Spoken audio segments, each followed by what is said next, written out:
the airport. Maaga tayo nakarating pero wala pa ring boarding gate. So, kakain muna tayo ngayon dahil gutom na ako.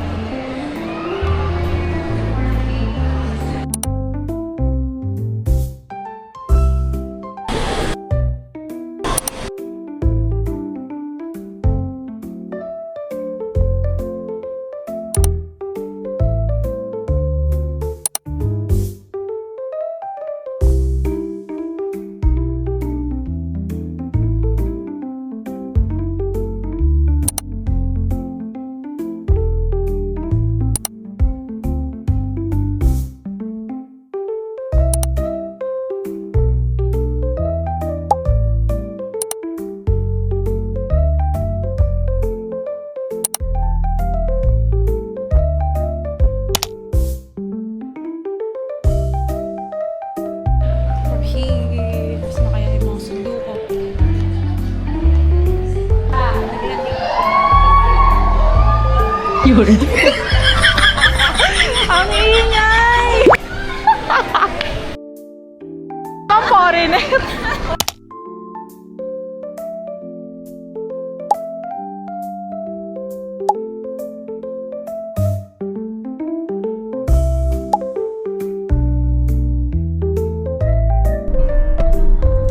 Yung aming driver and tour guide, si Tita Lynn. Yes! Ikot ang mga turista. Turista yan.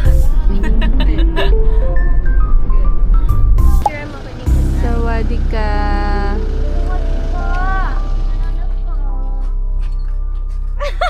Yes.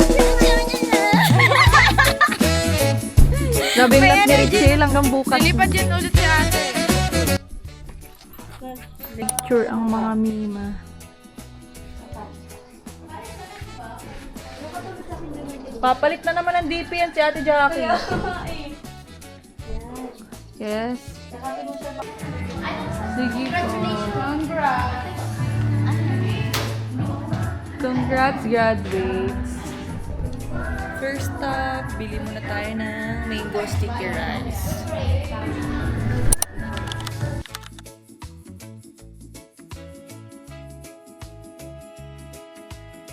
Sawadika! Kapon ka! This is mango sticky rice with a touch of coconut milk. So, ang sarap niya and we're excited to taste this if this is authentic taste or not. Because this is made of Filipino version here in Bicol. What? Na ang mima ko. Dito po kami sa Bicol. Taster! Papasukin ako, hawak mo ang bit, hawak mo ang bit.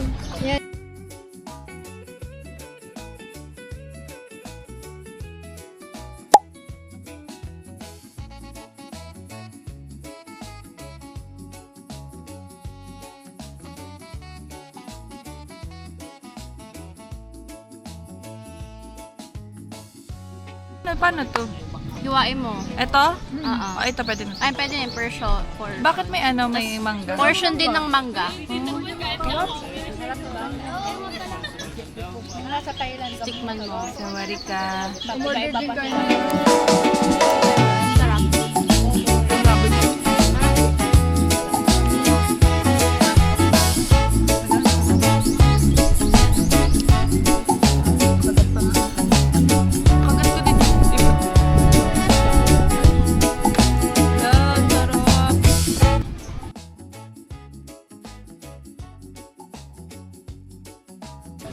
Ito kami ngayon sa...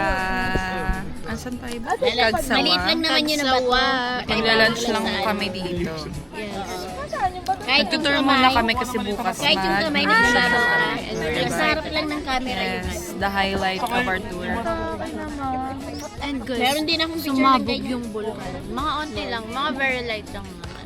Pero, you know, nag-aapoy ang Balkan today.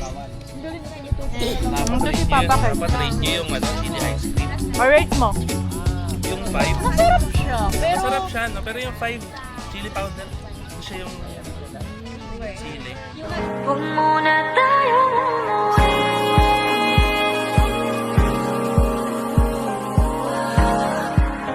Dito muna.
Sa Pangulo, yung pinakawala sa palakpak.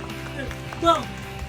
Huwag din mga salita upang di kaya ang di mo isa pa.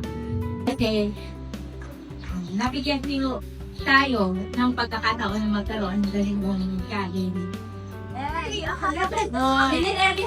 Kami po pala ay taga Metro Manila. We are from CGF Philippines. Dumayo po talaga kami dito ngayon sa Holy Week para magbahagi po ng salita ng ating Panginoon and introduce din ng ating Panginoon. So,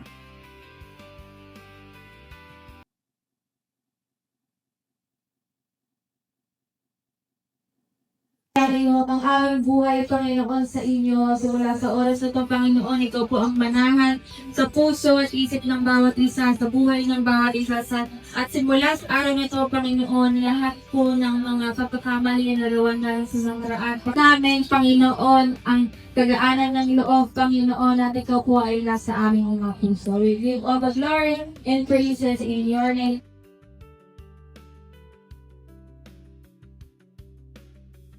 Kapatayan, okay lang po. Lapit po tayo lahat kay Kuya Meso.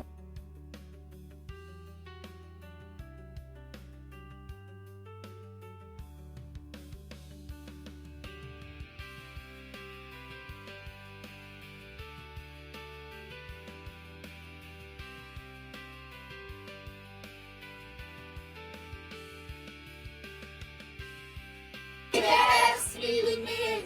To God be the glory.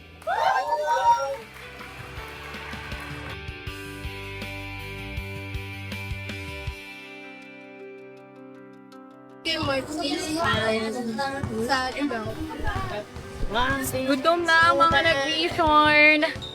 Nakagard ako din. Gutom na si Ate Nicolo.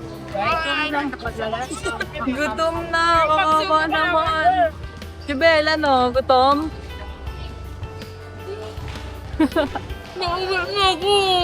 Uwi ka na. Oh, isa daw siya. Bihon, pampahaba ng buhay.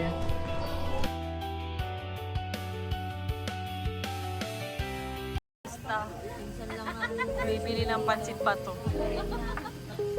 Ha? Kuya, bibili nila lahat. Kaya nila yan. Kuya, vlogger kasi yan yung nakakap. Vlogger yung nakakap. May lang. Pag vlogger.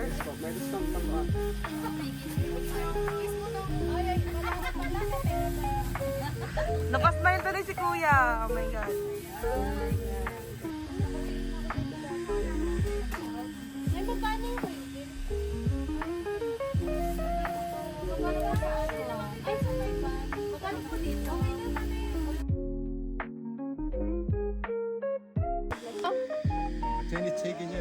Chinese. Ay, Chinese. May lahi.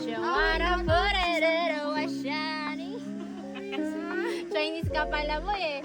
Chinese ka. Mahalin at ang kanyang pamilya, Lord God. Bless mo.